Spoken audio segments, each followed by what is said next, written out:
Hello मेरे प्यारे बच्चों। हम लोग इसके पिछले वीडियो में जैक द्वारा जो पहला मॉडल क्वेश्चन पेपर निकाला गया था उसके सारे मल्टीपल चॉइस क्वेश्चन को हम लोगों ने देखा। उस वीडियो में हम लोगों ने 1 से लेकर 40 तक के सारे मल्टीपल चॉइस क्वेश्चन को देखा। अब जो अगला उसका सेक्शन है वो सब्जेक्टिव है, जो कि 40 मार्क्स के होंगे। और ये जो 40 मार्क्स के क्वेश्चन होंगे इसमें 1 से लेकर 7 तक का जो प्रश्न होगा वो अति लघु उत्तरीय होगा, यानी वो 2 मार्क्स का होगा। और उसमें सिर्फ आपको 5 प्रश्नों का ही हल करना है। अगला सेक्शन जो होगा वो 8 से लेकर 14 नंबर तक का होगा और उसमें आपको सिर्फ 5 क्वेश्चंस को ही हल करना और प्रत्येक प्रश्न 3 अंक उसके लिए निर्धारित किए गए हैं। और उसके बाद का जो सेक्शन होगा, जो इस प्रश्न पत्र का अंतिम सेक्शन होगा, वो 15 से लेकर 19 तक का होगा और प्रत्येक प्रश्न के लिए 5 अंक निर्धारित किए गए हैं। और इसमें जितने भी प्रश्न होंगे उसमें से सिर्फ आपको 3 ही प्रश्नों का उत्तर देना है। तो प्यारे बच्चों, इस तरह से आपको सब्जेक्टिव में 1 से लेकर 19 प्रश्न को मिलेंगे और आपको अपनी इच्छा के अनुसार उन प्रश्नों का चयन करके आपको उसका उत्तर देना है। तो इस वीडियो में मैं इस मॉडल क्वेश्चन पेपर का 1 से लेकर 19 तक सभी प्रश्नों का हल कर दिया हूं। आप अपनी इच्छा अनुसार जो प्रश्न आपको ज़्यादा अच्छा लगता है कि ये मैं कम समय में इसको आसानी से कर लेता हूं, तो उस प्रश्नों पर आप ज़्यादा फोकस करेंगे। चलिए आते हैं हम लोग सेक्शन ए, जिसमें कुल प्रश्नों की संख्या है 5 और प्रत्येक प्रश्न 2 नंबर के लिए है। इसमें पहला नंबर क्वेश्चन कहता है, यदि एचसीएफ 657 और 306 का 9 हो तो एलसीएम इन्हीं 2 संख्याओं का क्या कीजिए, ज्ञात कीजिए। तो प्यारे बच्चों, आपको ये पता है जो अगर आपके पास 2 संख्या है तो इन 2 संख्याओं का गुणनफल उन संख्याओं के एचसीएफ और एलसीएम के गुणनफल के बराबर होता है। तो मैंने कुछ हिंट्स पहले से लिख रखे हैं ताकि वीडियो ज़्यादा लंबा ना हो और आपको हम कम समय में अधिक से अधिक जानकारी दे सकें। तो हमारे पास एचसीएफ ये दिया हुआ है, एलसीएम हमें ज्ञात करना है और हमें ये पता है कि एचसीएफ गुने एलसीएम बराबर 2 संख्याओं का गुणनफल। तो एचसीएफ हमारे पास कितना था, 9। इन संख्याओं का एलसीएम हमें ज्ञात करना है और ये जो 2 संख्याएं थी 657 गुने 306, ये 9 इधर गुना में है, उधर जाकर भाग में आ जाएगा। तो एलसीएम बराबर जो हो जाएगा 657 गुने 306 बटा 9। अब आप ये 9 को आप किसी को भी काट दो, जो बड़ी संख्या है उसी को आप छोटे करने का प्रयास करो। तो 9 के पहाड़ा में देखो, 9 सत्ते 63, 9 7 जा 63 और यहाँ 2 बच रहे हैं, 2 और 7, 9 3 जा 27। तो यहाँ आ गया 73 गुने 306। अब इन दोनों को मल्टीप्लाई करने के बाद जो आंसर आएगा वो आपका आंसर होगा। बच्चों, ये काम आप खुद से करेंगे, इतना काम आपको खुद से करना है। आते हैं क्वेश्चन नंबर 2 की तरफ। देखिए, क्वेश्चन नंबर 2 कहता है, वह द्विघात बहुपद ज्ञात कीजिए जिसके शून्यकों का योग तथा गुणनफल 4 और 1 है। बच्चों, शून्यकों का योग यानी अल्फा प्लस बीटा ये मानकर चलते हैं और इनका जो गुणनफल है वो अल्फा इंटू बीटा, योग का मान 4 और अल्फा इंटू बीटा 1। तो एक द्विघात समीकरण क्या होगा, द्विघात बहुपद क्या होगा। समीकरण और बहुपद में अंतर है बच्चों, हमेशा ये याद रखेंगे। समीकरण जब भी होगा तो वो इक्वेशन में 0 हो जाएगा, इक्वल 0 के बराबर होगा। ये बहुपद है तो x square minus alpha plus beta x plus alpha into beta. यहाँ पर अल्फा प्लस बीटा का वैल्यू आपको दिया हुआ है x square minus 4 into x plus alpha into beta का मान क्या है 1। तो ये आपका द्विघात बहुपद हो गया। ये अति लघु उत्तरीय प्रश्न है, 2 नंबर के क्वेश्चन है, आपको आसानी से इसको सरल करना है। आते हैं क्वेश्चन नंबर 3 पर। त्रिभुज एबीसी में यदि कोण बी समकोण है और ए बी बराबर बी सी हो तो सिद्ध कीजिए कि ए सी स्क्वायर बराबर 2AB होगा। प्यारे बच्चों, आपको पाइथागोरस थ्योरम सभी को याद होगा। ये पाइथागोरस थ्योरम से इस प्रश्न का हल होगा। दिया हुआ है कि त्रिभुज एबीसी में बी बराबर 90 डिग्री है और ए बी बराबर BC है। तो आपको सिद्ध करके दिखाना है कि ए सी बराबर 2ab²। प्यारे बच्चों, आपको पाइथागोरस थ्योरम याद है कि किसी समकोण त्रिभुज में कर्ण का वर्ग अन्य दो भुजाओं के वर्गों के योग के बराबर होगा।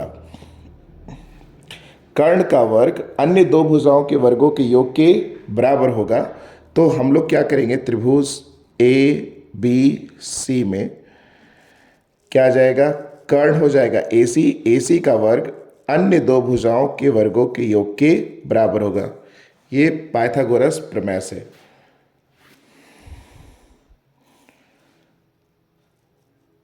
पाइथागोरस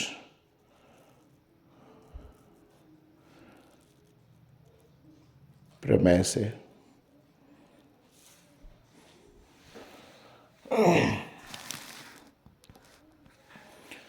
बच्चों, तो अभी आपको क्या पता है कि ए बी जो है वो बी सी के बराबर है।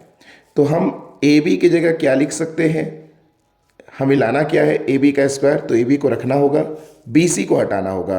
तो बी सी के बदले में हम लोग क्या रखेंगे, ए बी। तो क्या आ जाएगा, A B square plus B C किसके बराबर है, ए बी के बराबर है। तो बी सी की जगह हम लोग क्या लिख रहे हैं, ए बी, यहाँ लिख देना है, चूंकि बी सी जो है वो ए बी के बराबर है।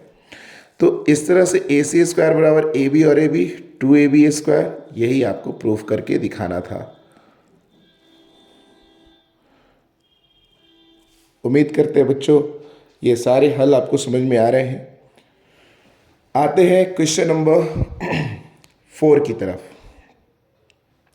क्वेश्चन नंबर 4 कहता है कि बिंदुओं ए बी और ए माइनस बी के बीच की दूरी क्या कीजिए, ज्ञात कीजिए। तो इसे हम लोग दूरी सूत्र की सहायता से करेंगे।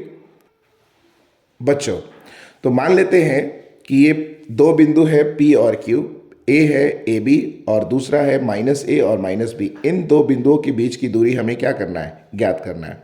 तो माना PAB है, x1 का मान a और y1 का मान b, x2 का मान -a और y2 का मान -b है।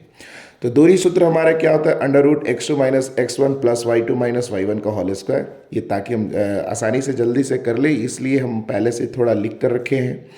तो बच्चों x2 का मान यहाँ पे क्या हो जाएगा, -a माइनस x1 का वैल्यू क्या है, a का होल स्क्वायर प्लस y2 का वैल्यू क्या है, -b माइनस y1 का वैल्यू क्या है, b का होल स्क्वायर। तो इस तरह से -a क्या हो जाएगा, -2a का होल स्क्वायर प्लस -2b का होल स्क्वायर। यहाँ से वैल्यू क्या आ जाएगा बच्चों, माइनस इंटू माइनस प्लस, 2 दूनी 4, 4a² प्लस 4b², दोनों में 4 कॉमन है। तो √4a² प्लस b², दोनों में से 4 कॉमन ले लिए। 4 का वर्गमूल क्या आ जाएगा, 2। तो अंडर रूट में क्या आ जाएगा, a² प्लस b², मात्रक, इकाई मात्रक। यही आपका आंसर हो जाएगा। इकाई मात्रक लिखना जरूरी है क्योंकि दूरी के लिए कुछ तो मात्रक होना जरूरी है, तो इकाई मात्रक आपको लिखना जरूरी है। अब आते हैं क्वेश्चन नंबर 5 पर। क्वेश्चन नंबर 5 ये कहता है, मान निकालिए 2 tan 2 tan² 45 degree, sin² 30 degree minus cos² 60 degree. बच्चों, तो आपको पता है कि tan 45 का वैल्यू क्या होता है, 1। तो tan का स्क्वायर है तो यहाँ भी 1 का स्क्वायर हो जाएगा, प्लस sin 30 डिग्री का वैल्यू सबको पता है 1/2, यहाँ स्क्वायर है तो यहाँ भी स्क्वायर होगा। और cos 60 का भी वैल्यू होता है 1/2, यहाँ स्क्वायर है तो यहाँ भी स्क्वायर होगा। दोनों का वैल्यू सेम है, एक माइनस में और एक प्लस में, ये कट जाएगा। 1 का स्क्वायर 1 होगा और 1 को 2 से मल्टीप्लाई करेंगे 2, तो ये आपका आंसर आ जाएगा। बच्चों, इन प्रश्नों को आप तभी हल कर पाइएगा जब इनके वैल्यूज़ आपको याद हों, और इनके वैल्यूज़ आपको याद नहीं होंगे, वो प्रैक्टिस से आपको मिलेगा। तो इन प्रश्नों को जितनी बार आप प्रैक्टिस करेंगे तभी जाकर ये वैल्यूज़ आपके दिमाग में रहेंगे। तो उम्मीद करते हैं कि आप लोग प्रैक्टिस पे ज़्यादा फोकस करेंगे। जितनी ज़्यादा प्रैक्टिस उतना ज़्यादा मैथमेटिक्स आपका अपना होगा। आते हैं क्वेश्चन नंबर 6 पर। सिद्ध कीजिए कि बाह्य बिंदु से वृत्त पर खींची गई स्पर्श रेखाओं की लंबाई क्या होती है, बराबर होती है। तो बच्चों, मान लेते हैं कि P इस O केंद्र वाले वृत्त का बाह्य बिंदु है और P से खींची जाने वाली ये दो स्पर्श रेखाएं PQ और PR। तो हमें ये सिद्ध करके दिखाना है कि ये PQ और ये PR लंबाई में क्या होंगे, बराबर होंगे, यानी PQ बराबर PR बराबर होगा। तो बच्चों यहाँ पे दो त्रिभुज है, हम लोग चल रहे त्रिभुज POQ तथा त्रिभुज POR में। बच्चों आपको बताया गया था, वृत्त चैप्टर जब आप पढ़ रहे थे तो आपको बताया गया था कि वृत्त के किसी भी बिंदु पर से स्पर्श रेखा के स्पर्श बिंदु से जाने वाली त्रिज्या पर ये क्या होती है, लंब होती है। यानी ये कितने डिग्री का होगा, 90 डिग्री का। ये भी इसी तरह से कितने डिग्री का होगा, 90 डिग्री का। ये आपने प्रमेय 10.1 में सीखा है बच्चों। तो इन दोनों त्रिभुजों में पहले नंबर पे आप क्या देख रहे हो कि एंगल Q बराबर है एंगल R का, कैसे, 90 डिग्री से। ये प्रमेय 10.1 से हो रखा है। दूसरा क्या है कि OP दोनों में कॉमन है, OP is equal to OP, ये दोनों में क्या है, उभयनिष्ठ है, कॉमन है। और तीसरा क्या है कि OQ बराबर क्या है, OR, OQ बराबर OR, वृत्त की त्रिज्या R से, एक ही वृत्त की त्रिज्याएं क्या होती हैं, बराबर होती हैं। तो आप क्या देख रहे हो, इस तरह से इन दोनों त्रिभुजों में राइट एंगल, हाइपोटेनस और साइड RHS, ये दोनों त्रिभुज क्या हो रहा है, सर्वांगसम हो रहा है। इसलिए ट्राइंगल POQ कॉन्ग्रेंट हो रहा है ट्राइंगल POR का ये RHS से। और बच्चों आपको ये पता है कि जब दो त्रिभुज सर्वांगसम होंगे तो इनके संगत भाग क्या हो जाएंगे, बराबर। इस त्रिभुज को मोड़ोगे तो डायरेक्टली इस त्रिभुज पर जाकर गिरेगा। तो P इस तरह से PQ और PR दोनों क्या हो जाएंगे, बराबर हो जाएंगे। अर्थात that is PQ is exactly equal to PR by CPCT। You know ना everyone, corresponding part of congruent triangles are equal. सर्वांगसम त्रिभुजों के संगत भाग क्या होते हैं, बराबर होते हैं। उम्मीद करते हैं ये आपको सारी बातें समझ में आ रही हैं। आते हैं इस सेक्शन के अंतिम प्रश्न, क्वेश्चन नंबर 7 पे। 20 बल्बों के एक समूह में 4 बल्ब खराब है। इस समूह में से एक बल्ब यादृच्छिक निकाला जाता है, एट रैंडम निकाला जाता है। इसकी क्या प्रायिकता है कि वह बल्ब क्या हो, खराब हो। बच्चों तो बल्ब खराब होने की प्रायिकता क्या हो जाएगी, जो खराब बल्ब की संख्या है वो ऊपर आएगा और जो कुल बल्बों की संख्या है वो नीचे। ये आपने प्रोबेबिलिटी में पढ़ रखा है। तो इसमें जो कुल खराब बल्ब थे वो बल्ब थे 4, तो खराब बल्बों की संख्या थी 4 और कुल बल्बों की संख्या थी 20। तो ये हो जाएगा 4 1 ज़ा 4, 4 5 ज़ा 20। इसकी प्रोबेबिलिटी क्या हो जाएगी, 1/5। Is that your right answer. उसी में दूसरा क्वेश्चन कहा है कि यह बल्ब खराब नहीं हो। तो खराब नहीं बल्ब कितने थे, 16। 20 में से 4 बल्ब खराब थे, तो खराब नहीं बल्बों की संख्या कितनी है, 16, और कुल बल्बों की संख्या है 20। 4 के टेबल से 4 4 ज़ा 4 5 ज़ा, तो ये इसकी प्रोबेबिलिटी हो जाएगी 4/5। Is that your answer. चलिए अब हम लोग आते हैं इसके दूसरे सेक्शन में, सेक्शन B, जिसमें कुल 5 प्रश्न है और प्रत्येक प्रश्न 3 मार्क्स के हैं। बच्चों इन सभी प्रश्नों का उत्तर आपको ध्यान से देना है, ध्यान रखना है। और इन सभी क्वेश्चंस का आंसर आप तभी कर पाएंगे जब आप बहुत प्रैक्टिस करेंगे। मैथमेटिक्स को सीखने के लिए बहुत ही प्रैक्टिस की आवश्यकता है, ध्यान रखेंगे इस बात का। और अभी आपके पास समय बहुत कम बचे हैं, तो ज़्यादा से ज़्यादा लिख कर प्रैक्टिस करने की कोशिश करें। और जो भी बच्चे ये वीडियो देख रहे हैं, मेरे साथ पेन और कॉपी के साथ रहेंगे, ताकि आप मेरे वीडियो के साथ साथ आप भी उसको सॉल्व करते जाएंगे। आते हैं क्वेश्चन नंबर 8 पर। दर्शाइए कि एक धनात्मक विषम पूर्णांक 4Q + 1 या 4Q + 3 के रूप का होता है, जहाँ Q एक पूर्णांक है। तो बच्चों आपको ये पता है कि जो धनात्मक पूर्णांक होते हैं वो या तो सम होते हैं या फिर विषम। अगर हम ये दिखा दें कि एक विषम है तो जो बच रहा है वो क्या है, सम। अगर हम ये दिखा दें कि ये सम है तो जो बच रहा है वो क्या है, विषम। चलिए आपने पढ़ा होगा यूक्लिड विभाजन एल्गोरिदम, इसी का प्रयोग करके हम लोग इसको प्रूफ करेंगे। तो मैंने इसको पहले से ही लिख रखा है क्योंकि लिखने में काफ़ी टाइम लग जाएगा, तो ये वीडियो काफ़ी लंबा होगा, इस वजह से मैंने पहले ही लिख रखा है।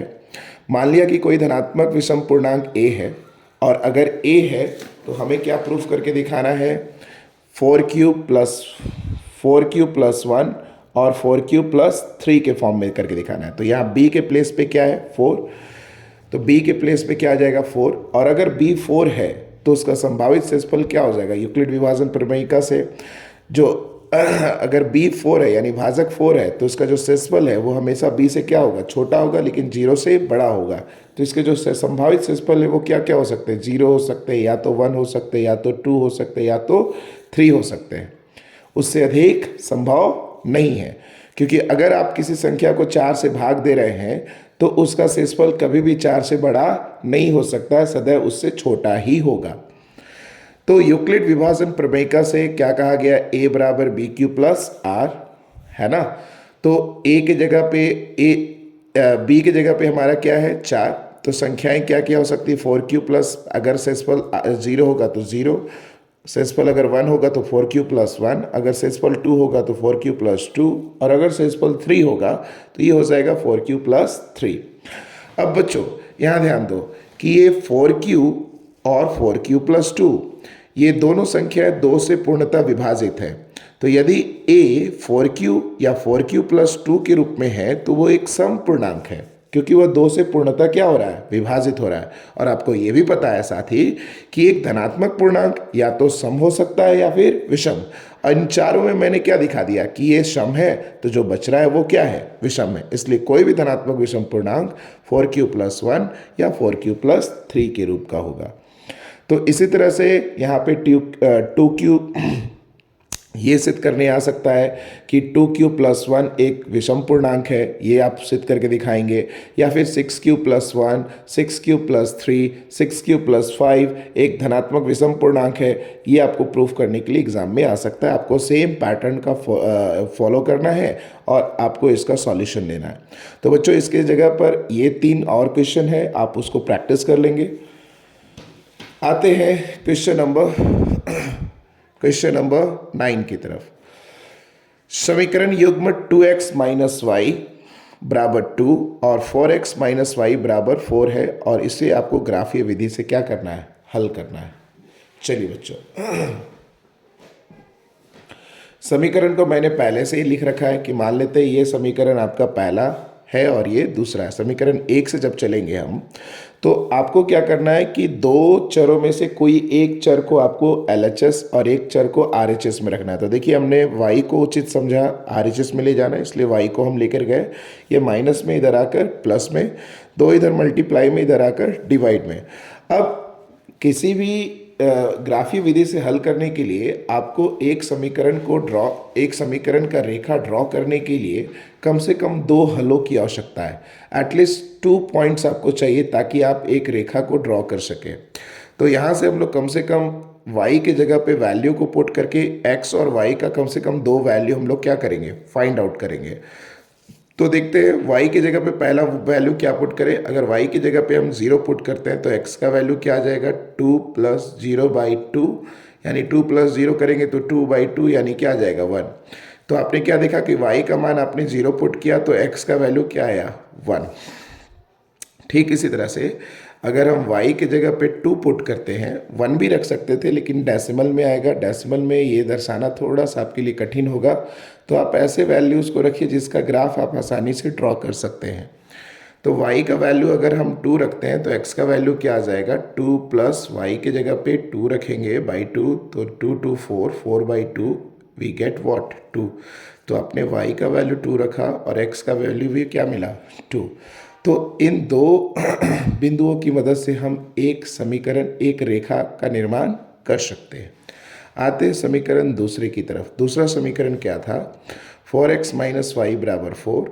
y को मैंने RHS की तरफ ले जाना उचित समझा क्योंकि आसानी से ये माइनस में इधर आकर प्लस में हो जाएगा।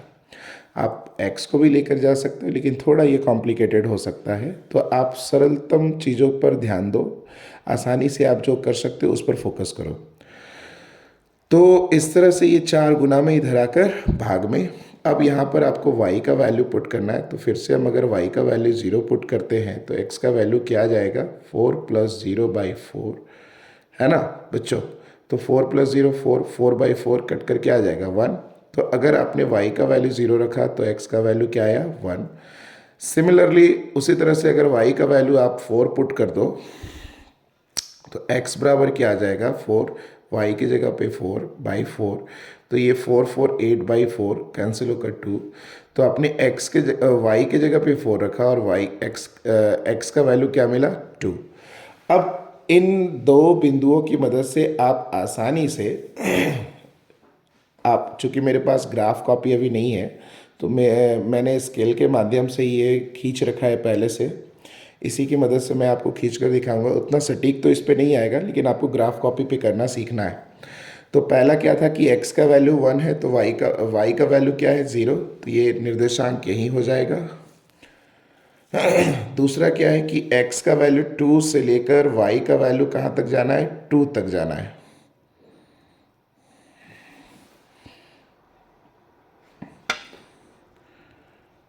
y का वैल्यू 2 तक जाना है, तो ये दूसरा कोऑर्डिनेट हो गया। तो इस तरह से इन दोनों कोऑर्डिनेट को जब आप मिलाएंगे तो आपको एक रेखा मिल जाएगा और इस रेखा का नाम क्या था बच्चों 2x - y = 2। ये पहली रेखा हो गई। दूसरी रेखा क्या था x का वैल्यू आप अगर 1 लेते हैं तो y का वैल्यू 0, तो ये भी निर्देशांक यहीं पे हो जाएगा। x का वैल्यू 2 लेते हैं तो y का वैल्यू कहाँ जा रहा है 4 पर जा रहा है।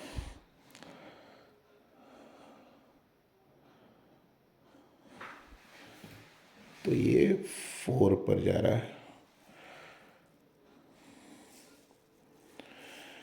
तो ये दूसरा निर्देशांक। चलिए अब इन दोनों को मिलाकर हम लोग एक रेखा ड्रॉ करते हैं।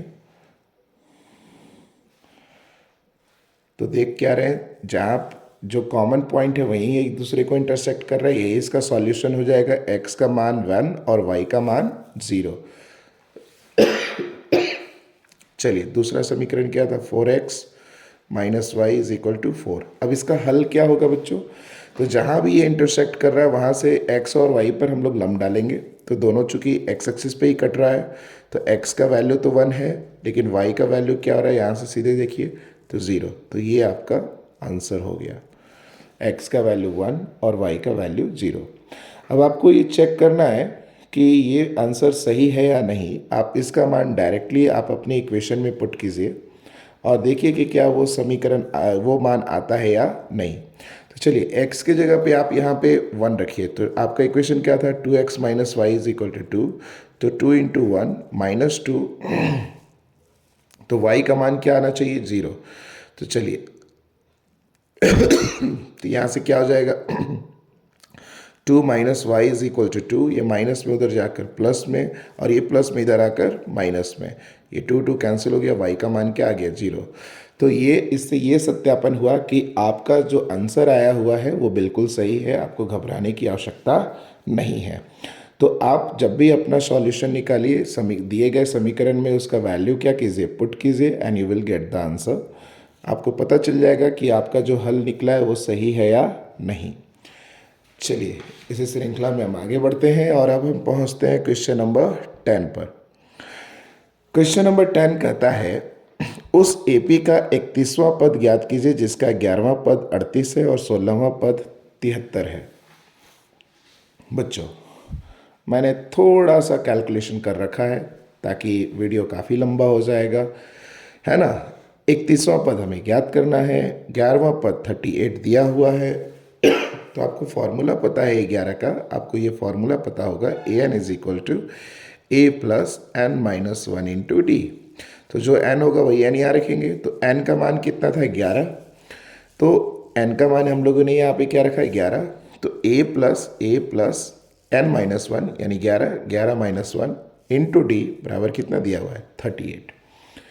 तो इस तरह से a + tan d बराबर क्या आ जाएगा 38। उसी तरह से 16वां पद दिया हुआ था 73, तो a + n - 1 × d = an पता है 73, तो n की जगह पे कितना है 16, तो 16 लिखा। तो a + 15d = क्या आ गया 73। इस तरह से हमें दो इक्वेशन मिल गई, है ना बच्चों।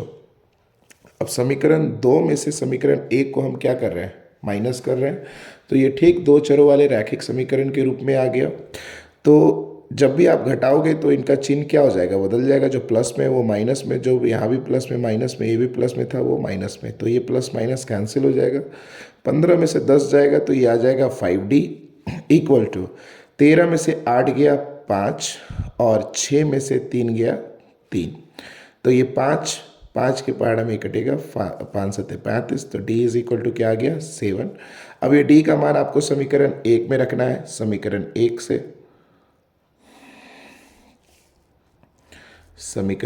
1 से क्या आ जाएगा, A plus tan D is equal to 38, A plus tan into 7 is equal to 38। तो यहाँ से क्या आ जाएगा, A plus 70 is equal to 38, ये प्लस में उधर जाकर माइनस में, तो A इज इक्वल टू क्या आ जाएगा 38 माइनस 70। तो 10 में से 8 गया 2 और 6 में से 3 गया 3। चूँकि छोटा में से बड़े को हम घटा रहे हैं तो ये क्या आ जाएगा, माइनस में आ जाएगा। अब आपको A और D कोई भी पद निकालने के लिए आपको सिर्फ 2 वैल्यू का होना आपके पास आवश्यक है। 3 वैल्यू, n का मान पता ही है, A आपको नहीं पता था, D नहीं पता था। अब आप आसानी से A और D का वैल्यू इसमें रखकर आप इसको सॉल्व कर सकते हो। तो बच्चों अब ये थोड़ा सा काम आपको खुद से करना है। जब तक आप गणित को खुद से नहीं करेंगे तब तक आप सीखेंगे नहीं। A31 हमें निकालना था, तो A31 क्या हो जाएगा, A plus 31 minus 1 into D, A plus n minus 1 into D. A का मान कितना 32 प्लस 31 में से 1 जाएगा, 31 में से 1 जाएगा तो क्या आ जाएगा 30 और इंटू डी का वैल्यू कितना आया 7। तो आप -32 प्लस 3 7 जा 21, 210 में से अब 32 को घटाएंगे, वही आपका क्या हो जाएगा आंसर। तो इतना काम आपको खुद से करना है। चलिए अब हम लोग चलते हैं क्वेश्चन नंबर 11 में। बच्चों उस त्रिभुज का क्षेत्रफल ज्ञात कीजिए जिसके शीर्ष इतना इतना और इतना है। बच्चों मैंने पहले से ही त्रिभुज को ड्रॉ कर रखा है। मान लिया ये ए बी और सी है। ए का निर्देशांक ये, बी का निर्देशांक ये, सी का निर्देशांक ये। तो जब ए ये है तो x1 y1, ये x2 y2 और ये x3 y3। त्रिभुज का क्षेत्रफल क्या होता है 1/2। बच्चों यहाँ से त्रिभुज का क्षेत्रफल याद करना थोड़ा सा आपके लिए मैं आसान कर देता हूँ। अगर आप x1 यहाँ ले रहे हो तो फिर y2 और फिर y3 लेना, 1 के बाद 2 और 3। x2 ले रहे हो तो 3 और फिर 1, x3 ले रहे हो तो उसके अंदर क्या बच रहा है 1 और 2। ये आप तरीका याद रखोगे तो इस फॉर्मूले को आप आसानी से याद रख पाओगे ना। अब जो भी वैल्यूज़ हैं आप आसानी से इसमें पुट कीजिए and get the answer everyone. y2 का वैल्यू 6 है, y3 का वैल्यू क्या है -5। तो माइनस और माइनस क्या हो जाएगा ये प्लस, प्लस x2 का वैल्यू है -4। ध्यान रखिएगा ये वैल्यूज़ को पुट करते समय आपको ध्यान रखना है कि आप सही तरीके से देखें और वैल्यूज़ को पुट करें। y3 का वैल्यू फिर से क्या है -5, माइनस y1 का जो वैल्यू है वो -1 है तो minus minus plus, plus x3 का जो वैल्यू है वो -3 है, y1 का जो वैल्यू है -1 है और y2 का जो वैल्यू है वो 6 है। अब आपको इसको हल करना है। तो 6 और 5 11, 11 एकम 11 प्लस 1 में से 5 जाएगा तो आएगा -4, -4 को -4 से गुना कीजिएगा तो माइनस माइनस प्लस और 4 चौके 16। 6 और 1 दोनों माइनस में है तो ये जुटेगा, साइन भी सेम रहेगा, -7 और -3 -20, माइनस माइनस प्लस 7 या 21 21। तो इस तरह से क्या आ जाएगा 1 और 6 7 और 1 8, 2 1 3 और 1 4 बटा 2, काट दो, 2 दूनी 4, 2 चौके 8, तो ये क्या आ गया 24। और हमेशा जो क्षेत्रफल होता है वो वर्ग मात्रक में होता है तो आप लिखेंगे 24 वर्ग मात्रक। ये आपका आंसर हो जाएगा।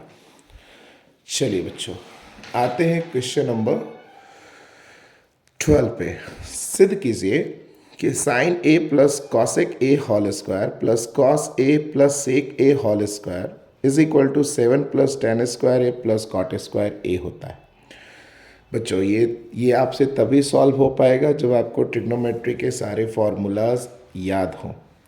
चलिए, मैंने ये पहले से ही लिख रखा है ना, ताकि मैं जल्दी से आपको सॉल्व करके दिखा सकूं और आपको बता सकूं। तो ये LHS, ये RHS है। हमेशा आप उसी टर्म को लेकर आगे बढ़ो जिसको आप आसानी से सॉल्व कर सकते हो।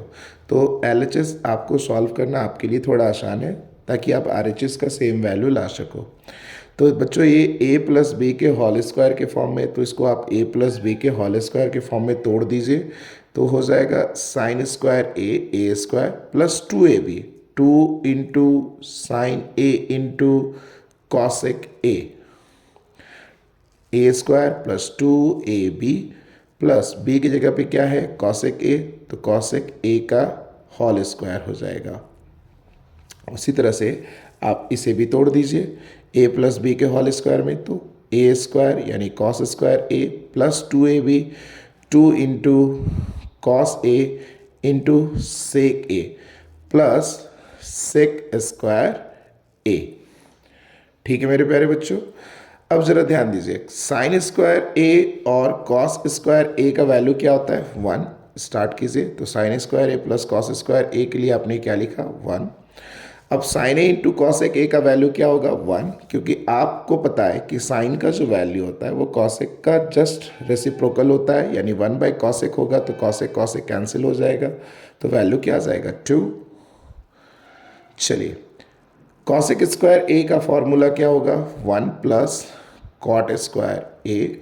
आपको पता है मेरे बच्चों कि कॉट स्क्वायर कॉसेक स्क्वायर ए माइनस कॉट स्क्वायर ए का वैल्यू क्या होता है, 1। ये माइनस में इधर आकर प्लस में, तो कॉसेक स्क्वायर ए के लिए हम क्या लिखेंगे, 1 प्लस कॉट स्क्वायर ए। ये तो हो चुका, plus 2 into cos A into sec, क्या कॉस का वैल्यू क्या होता है, 1/सेक, सेक सेक कैंसिल हो जाएगा, तो सिर्फ क्या बचेगा, 2। और उसी तरह से सेक, जैसे मैंने ये फॉर्मूला बताया, ठीक उसी तरह से सेक स्क्वायर ए माइनस टैन स्क्वायर ए का फॉर्मूला क्या होता है, 1। ये माइनस में उधर जाकर प्लस में, तो सेक की जगह पे हम क्या लिखेंगे, 1 प्लस टैन स्क्वायर ए। अब सबको ऐड कीजिए, 1 और 2 3 और 1 4 और 2 6 और 1 7, 7 plus cot square A plus tan square A. यहाँ पे इसको इम्प्लाइज का साइन दीजिए और this is equal to RHS। ये आपका प्रूव्ड हो गया। उम्मीद कर रहे हैं बच्चों ये आपको सारी बातें समझ में आ रही होंगी, मेरे साथ आप भी इसको प्रैक्टिस करते जाएंगे। चलिए, अब हम आते हैं क्वेश्चन नंबर 13 पे। बच्चों, 6 सेंटीमीटर त्रिज्या का एक वृत्त खींचिए जो केंद्र से 10 सेंटीमीटर की दूरी पर एक बिंदु से वृत्त पर स्पर्श रेखा युग्म की रचना कीजिए। बच्चों, ये कंस्ट्रक्शन का क्वेश्चन है और फिलहाल मेरे पास कंपास बॉक्स नहीं है कि मैं आपको ये कंस्ट्रक्शन करके दिखाऊं, बट मैं एक रफ वर्क करके दिखा दे रहा हूँ ताकि आप आसानी से उसको कर सकें। तो पहले आप क्या करना कि 6 सेंटीमीटर का एक क्या करना, एक रेडियस वाला वृत्त खींचना, ठीक है, और केंद्र से 10 सेंटीमीटर की दूरी पर, यानी ये O और ये P 10 सेंटीमीटर की दूरी पर ले लेना और OP को समद्विभाजित करना, आधा से अधिक लेकर ऊपर और नीचे काटना, फिर P से लेकर ऊपर और नीचे काटना, तो ये कटेगा। जहाँ भी कटेगा उसका नाम O' देना। अब यहाँ पे प्रकाल और यहाँ पर पेंसिल का नोक रख करके आप एक वृत्त ड्रॉ करोगे। फिलहाल इस कंस्ट्रक्शन से आपको मेरी सारी बातें नहीं समझ में आ रही होंगी, मैं कंस्ट्रक्शन का एक अलग से वीडियो बना दूंगा ताकि आप बातों को समझ सकें। अब ये जो वृत्त है, इस पहले वाले वृत्त को जहाँ जहाँ प्रतिच्छेद किया है वहाँ से आप P को क्या कीजिए, मिला दीजिए। तो इस तरह से आप PQ और PR इस वृत्त की 2 स्पर्श रेखाएं खींचेंगे जो लंबाई में क्या होंगी, समान होंगी। इसके लिए मैं अलग से एक वीडियो बना दूंगा और इसका लिंक मैं डाल दूंगा। पहले से मैंने इसका वीडियो बना रखा है, फिर से मैं एक पूरे कंस्ट्रक्शन चैप्टर का एक वीडियो बना दूंगा। चलिए बच्चों, आते हैं क्वेश्चन नंबर 14 की तरफ। एक घड़ी को मिनट की सुई जिसकी लंबाई कितनी है, 14 सेंटीमीटर, इस सुई द्वारा 5 मिनट में रचित क्षेत्रफल क्या कीजिए, ज्ञात कीजिए। बच्चों मैंने फिगर थोड़ा पहले से ड्रॉ कर रखा है।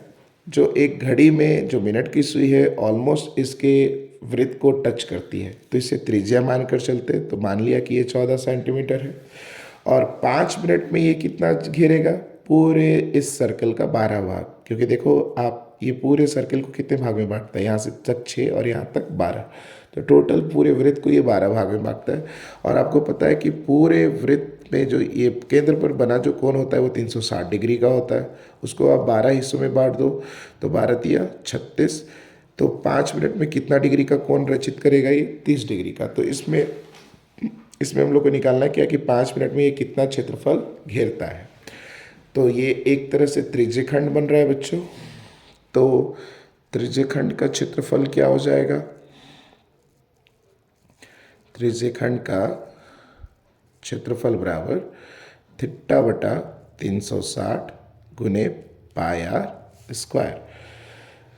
Now put the value and get the answer बच्चों। 30 डिग्री बटा 360 डिग्री इंटू पाई का वैल्यू 22/7 और आर का वैल्यू है 14 सेंटीमीटर इंटू 14 सेंटीमीटर। उम्मीद करते हैं कि यहाँ की बात का काम आप आप खुद से करें। थोड़ा मैं कर दे रहा हूँ। 7 2 ज़ा, ये से ये कैंसिल, 3 1 ज़ा 3, 3 2 ज़ा 6, 2 से कट कीजिए तो ये 6, अभी इसको 2 से कट कीजिए तो 3 और ये फिर से आ जाएगा 7। चलिए ऑलमोस्ट मैंने पूरा कर ही दिया है। तो 22 इंटू 7 154 पाई क्या आ जाएगा 3 सेंटीमीटर स्क्वायर। ये आपका आंसर हो जाएगा। ये मैंने ज़रूर कर दिया बच्चों, लेकिन ये काम आपको खुद से करना है। आप इसको देख करके नहीं उतारेंगे या ये कैलकुलेशन का काम आप खुद से करेंगे। तो इस तरह से ये सेक्शन समाप्त हुआ। अब सेक्शन डी का जो क्वेश्चंस है बच्चों, हम लोग उसकी ओर रुख करते हैं। सेक्शन डी में भी 5 क्वेश्चन है, जिसमें से आपको 3 ही प्रश्नों का उत्तर देना है। चलिए पहले नंबर क्वेश्चन पे हम लोग बात करते हैं। तो द्विघात समीकरण 4x square minus 4√3x plus 3 is equal to 0 का विविक्त कर यानी डिस्क्रिमिनेंट डी फाइंड आउट करना है। फिर देखना है कि इसके मूलों की प्रकृति क्या है, ग्रेटर दैन 0 है कि इक्वल टू 0 है या फिर लेस दैन 0 है। यदि मूलों का अस्तित्व हो तो उसे ज्ञात करना है। अगर डी लेस दैन 0 है तो उनके मूलों का कोई अस्तित्व नहीं होगा, लेकिन अगर greater than and equal to 0 है तो उनके मूलों का अस्तित्व है। अगर ग्रेटर दैन है तो उनके 2 मूल होंगे, लेकिन भिन्न भिन्न होंगे, असमान होंगे। और इक्वल टू 0 है तो भी वास्तविक मूल होंगे, लेकिन दोनों समान होंगे, अल्फा और बीटा दोनों का वैल्यू सेम होगा। चलिए इसको हम लोग सॉल्व करते हैं। तो बच्चों ए क्या होता है, एक्स स्क्वायर का गुणांक, coefficient of x square. B क्या होता है, कॉफिशिएंट ऑफ एक्स माइनस 4√3 और ये कांस्टेंट टर्म यानी सी इक्वल टू 3। तो डी का वैल्यू क्या होता है, D is the relationship between B A and C. तो b का वैल्यू क्या होता है, B square minus 4ac। B का वैल्यू क्या है, माइनस 4√3 का whole square minus 4 into A कितना दिया हुआ है 4 और c का वैल्यू कितना दिया हुआ है 3। चलिए स्क्वायर कीजिएगा तो ये माइनस का भी स्क्वायर होगा, 4 का भी स्क्वायर होगा और √3 का भी स्क्वायर होगा, क्योंकि सबका होल स्क्वायर करना है, यानी सबको 2 बार मल्टीप्लाई करना है। तो माइनस माइनस प्लस 4 चौके 16 और स्क्वायर से रूट कैंसिल, तो ये 3 हो जाएगा। 4 चौके 16 तिया 48, यहाँ भी देख रहे हो कि 16 तिया 48 माइनस 48, ये दोनों कट जा रहे हैं तो वैल्यू क्या जा रहा है 0। तो इसका मतलब क्या है, डी बराबर क्या है 0। तो इसके मूलों का अस्तित्व है, और सबसे अच्छी बात कि ये दोनों के मूल क्या है, समान है, यानी अल्फा और बीटा दोनों एग्जैक्टली क्या है, सेम है। तो हम लोग अब इसको हल करेंगे द्विघात सूत्र से। द्विघात सूत्र क्या है, अल्फा, जो अल्फा का मान होगा वही बीटा का मान होगा, minus B plus under root D by क्या 2a। तो माइनस बी का वैल्यू क्या है बच्चों, minus 4√3 plus under root D यानी क्या 0 और 2 इंटू ए की जगह कितना है बच्चों 4। चलिए अब ये कैलकुलेशन का काम आपका होना चाहिए बच्चों। माइनस माइनस प्लस 4√3 और √0 का वैल्यू 0 हो जाएगा बाय 2 into 4, ये 4 और ये 4 कैंसिल, तो वैल्यू क्या मिल रहा है, √3/2 इज दैट योर आंसर। उम्मीद करते हैं ये आपको सारी बातें समझ में आ रही हैं। अब आते हैं क्वेश्चन नंबर 16 की तरफ। बच्चों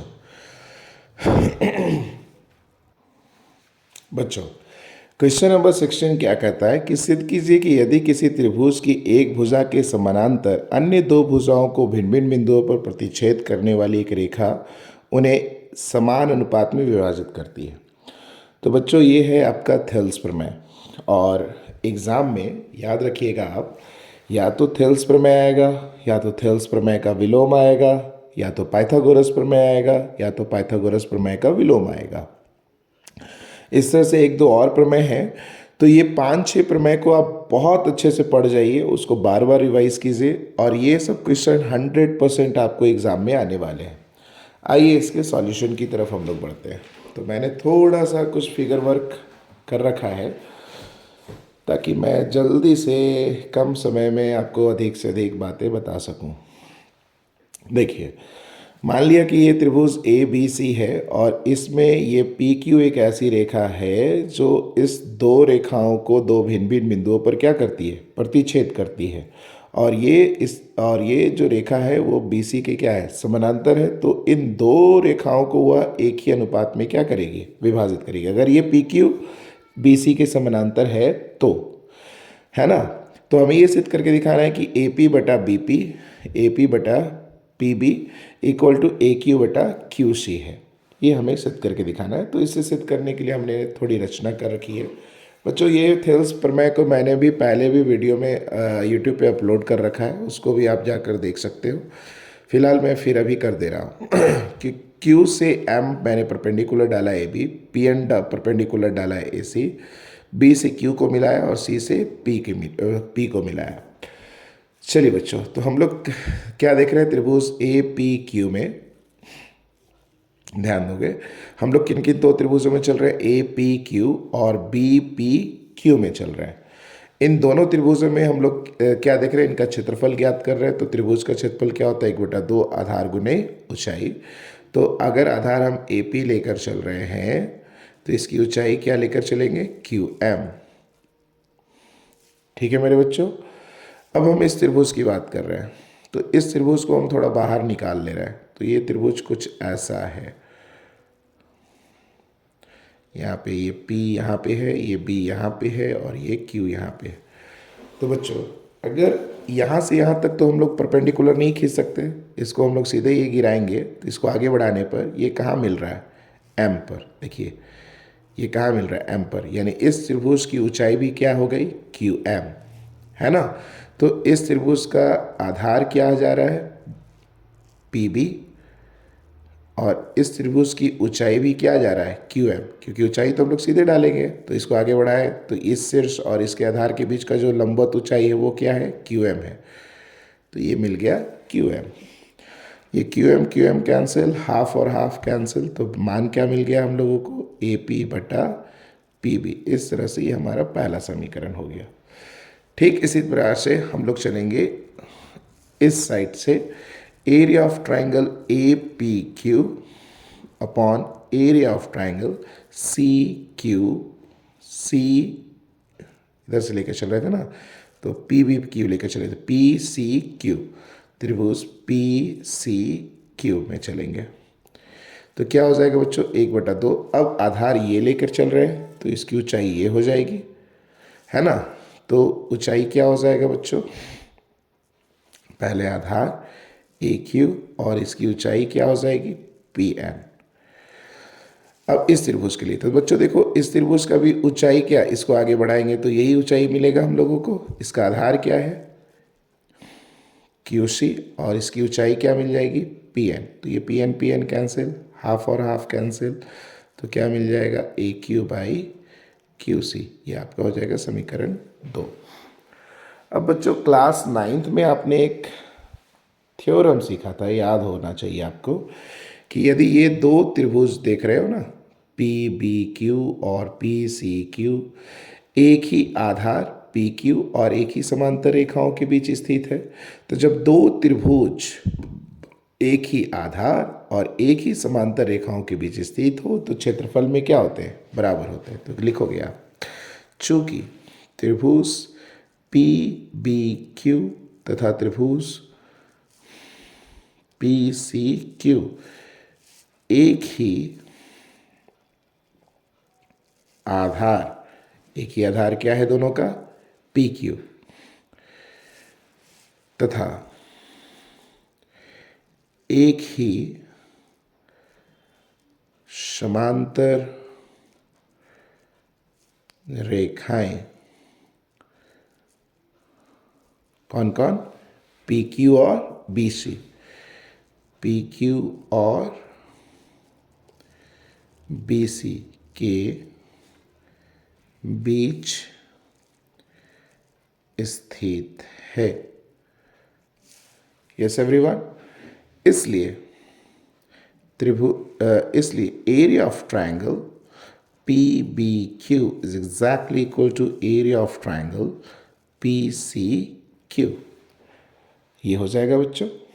चलेंगे समीकरण 2 से, इसका नाम दे देते हैं थर्ड। वापस आते हैं समीकरण 2 से। समीकरण 2 में क्या है हमारे पास, area of triangle A P Q upon area of triangle. अब इस पी सी क्यू के लिए हम लोग क्या लिख सकते हैं, पी सी क्यू के लिए क्या लिख सकते हैं, P B Q, triangle P B Q लिखा जा सकता है। इक्वल टू पहले से क्या आ रखा था हमारे पास, ए क्यू बाई क्यू सी। ये चेंज हमने कैसे किया, समीकरण 3 से, समीकरण 3 से। Yes everyone. अब ए पी क्यू और P B Q, area of triangle A P Q और पी बी क्यू का वैल्यू कुछ ले आए ना हम लोग पहले से, क्या, A P by P B. तो इसकी जगह पे हम लोग क्या लिखेंगे, A P by P B is equal to क्या है, A Q by Q C. यही हम लोगों को प्रूफ करके दिखाना था। उम्मीद करते हैं बच्चों ये आपको समझ में आया होगा। एटलीस्ट इसको 2 से 3 बार आप क्या करेंगे, प्रैक्टिस करेंगे, तभी ये थ्योरम आपके पास रहेगा। अब आते हैं क्वेश्चन नंबर 17 पर। 7 मीटर ऊंचे भवन के शिखर से केबल टावर के शिखर का उन्नयन कोण क्या है, 60 डिग्री। बच्चों मान लेते हैं कि ये आपका भवन है और ये आपका केबल टावर है। ठीक है बच्चों। तो भवन के शिखर से केबल टावर के शिखर का उन्नयन कोण कितना डिग्री बोल रहा है, 60 डिग्री। पुनः प्रश्न पे हम लोग चलते हैं।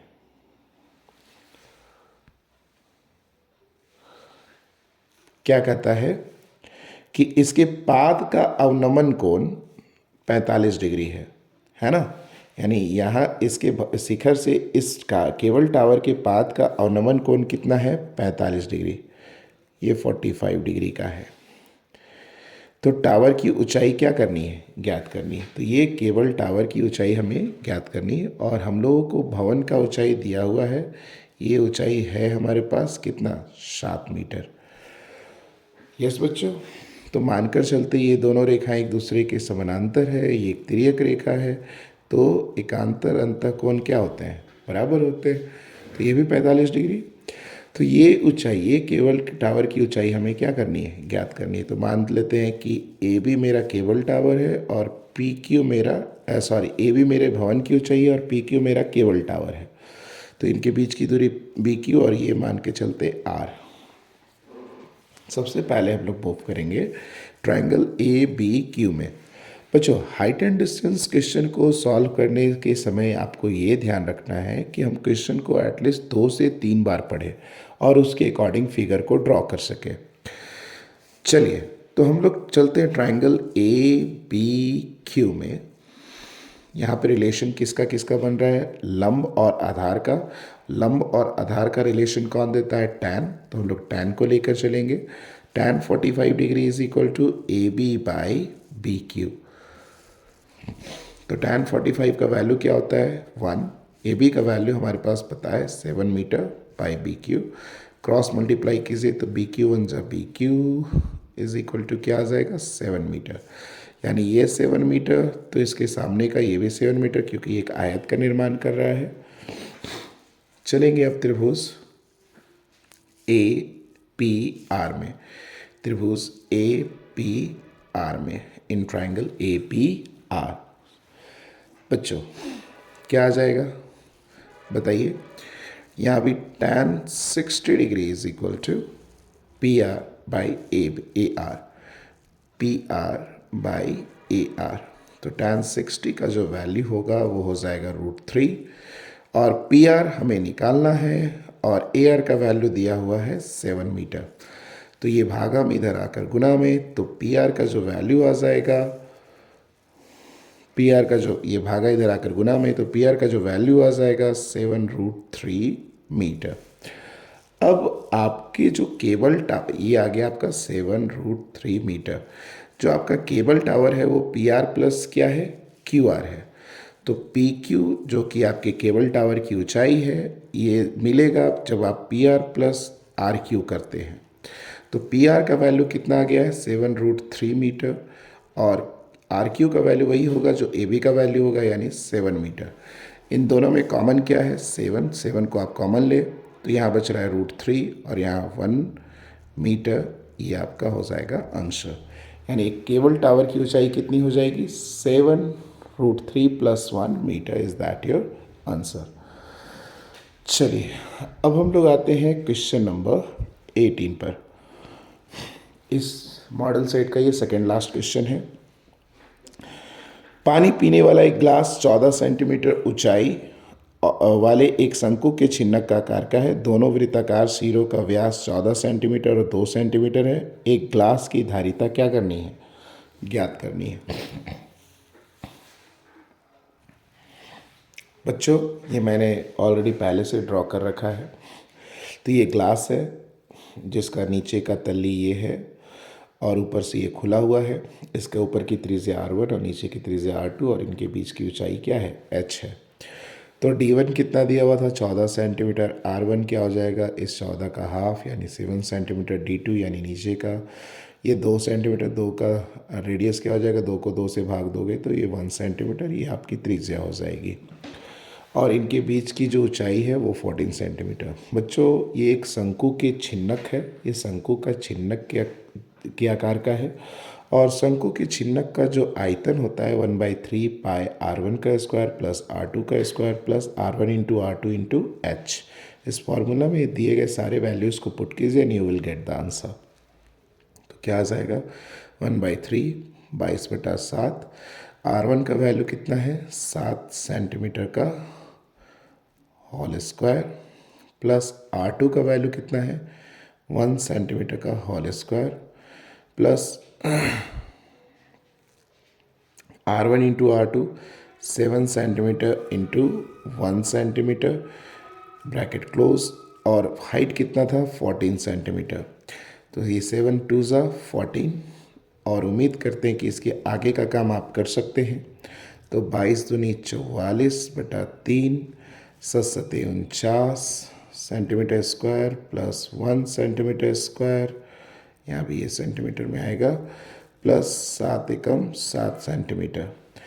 तो बच्चों अब मैं उम्मीद करता हूँ कि इसके आगे का जो सॉल्यूशन है वो आप खुद से कर सकते हैं, और उम्मीद करते हैं कि इतना तो आप खुद से कर सकते हैं। 49 और 1 50 और 7 57 सेंटीमीटर स्क्वायर, और ये एक और सेंटीमीटर क्यूब। अब इन दोनों को मल्टीप्लाई कीजिए, जो भी आपका आंसर आएगा उसको 3 से डिवाइड कीजिए। आप डेसिमल में भी लिख सकते हो, मिक्स फ्रैक्शन में भी इसका आंसर लिख सकते हो, वो आपका आंसर हो जाएगा। ये काम आपको खुद से करना है। आते हैं question number 19, last question of that the model. निम्न आंकड़ों का माध्य ज्ञात करना है। बच्चों ये क्वेश्चन में या तो माध्य निकालने आएगा या तो माध्यक या बहुलक, और कभी कभी तीनों दे देंगे, माध्य भी, माध्यक भी और बहुलक भी। तो ये 5 मार्क्स का क्वेश्चन है, आपको इसको अच्छे से करना है, ध्यान रखेंगे। चलिए बच्चों, तो क्या आ जाएगा, ध्यान दीजिए कि ये वर्ग अंतराल है। हम लोग इसको सॉल्व करने के लिए पग विचलन विधि का इस्तेमाल करेंगे, स्टेप डेविएशन मेथड का। पहले से मैंने ये कर रखा है ताकि मैं जल्दी से आपको बता सकूं। ऑलरेडी वीडियो 54 मिनट का हो चुका है। बच्चे पेशेंस रखकर आप इसको पूरा देखेंगे तो ताकि आप सीख भी पाएंगे। तो 100, तो ये वर्ग अंतराल, ये आपकी बारंबारता यानी फ्रीक्वेंसी आपको निकालना है, क्लास मार्क वर्ग चिन्ह, है ना। तो ये कैसे निकालेंगे, ये 100 प्लस 150 को आप जोड़िए, दोनों को जोड़कर 2 से भाग दीजिए, उसका माध्य निकालिए यानी उसका एवरेज निकालिए। तो 100 और 150, 250 को 2 से भाग दीजिएगा तो 125। वैसे आपको हर का निकालना नहीं है, देखिए कि सबका अंतराल समान है तो आप सब में जो इनके बीच का अंतर है आप उसको जोड़ते जाइए। तो इसके बीच का अंतर कितना है, 50, तो सब में आप 50 जोड़ते जाइए। तो ये 175, ये 225, ये 275 और ये 325। लास्ट का आप देख सकते हो 300 और 350, 650 को 2 से भाग दोगे 325। अब इसमें से DI निकालना है यानी बीचों बीच का। तो आप इसमें से DI एक आप कोई A मान लीजिए, है ना। तो मैं बीचों बीच का मान के चलता हूँ ऊपर और नीचे से। तो ये बीचों बीच का 225। तो जो XI है उसमें से आपको 225 घटाना है। तो XI पहला क्या है, 125 में से 225 घटाइए तो ये निकल जाएगा DI। तो 125 में से आप 225 बड़े में, छोटे में से बड़े को घटा रहे हो तो ये माइनस में आएगा। तो 125 में से 225 गया तो ये आ जाएगा -100।